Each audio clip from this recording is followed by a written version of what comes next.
حدیث نمبر 4302 حضرت عبادہ بن صامت رضی اللہ عنہ فرماتے ہیں جب رسول اکرم صلی اللہ علیہ وسلم پر وحی نازل ہوتی تو آپ تکلیف محسوس کرتے اور آپ کے چہرے انور کا رنگ متغیر ہو جاتا۔ فرماتے ہیں ایک دن آپ پر وحی نازل ہوئی تو آپ کی وہی کیفیت ہو گئی۔ جب یہ کیفیت زائل ہوئی تو آپ نے فرمایا مجھ سے سیکھ لو، اللہ تعالیٰ نے عورتوں کے بارے میں حکم بیان کر دیا ہے۔ شادی شدہ مرد، شادی شدہ عورت اور کنوارے مرد کا کنواری عورت سے زنا کرنے کا حکم بیان کیا کہ شادی شدہ عورت کو 100 کوڑے مارو، پھر ان کو سنگسار کرو، اور کنواری عورتوں کو 100 کوڑے مارو اور ملک بدر کر دو۔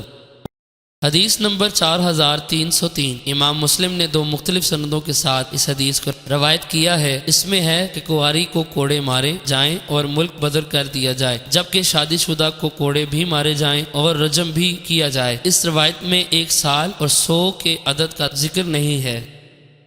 حدیث نمبر 4304 حضرت عبداللہ بن عباس رضی اللہ عنہ سے مروی ہے، فرماتے ہیں حضرت عمر بن خطاب رضی اللہ عنہ منبر پر تشریف فرما تھے تو آپ نے فرمایا کہ اللہ تعالیٰ نے رسول اکرم صلی اللہ علیہ وسلم کو حق کے ساتھ مبعوث فرمایا اور آپ پر کتاب نازل فرمائی، بس جو کچھ آپ پر اتارا گیا اس میں رجم کی آیت بھی تھی، ہم نے اسے پڑھا، یاد کیا اور سمجھا، پس رسول اکرم صلی اللہ علیہ وسلم نے بھی رجم کیا اور آپ کے بعد ہم نے بھی رجم کیا۔ مجھے خوف ہے کہ زیادہ زمانہ گزرنے کی وجہ سے کوئی کہنے والا یوں کہے ہم اللہ کی کتاب میں رجم کا حکم نہیں پاتے، تو اس طرح وہ اس فریضے کو ترک کرنے کی وجہ سے گمراہ ہو جائیں جو اللہ تعالیٰ نے اتارا ہے، اور اللہ تعالیٰ کی کتاب میں اس شخص کو سنگسار رجم کرنا حق ہے جو شادی شدہ ہو کر زنا کرے، مرد ہو یا عورت، جب اس کے خلاف گواہ قائم ہو جائیں یا وہ عورت حاملہ ہو جائے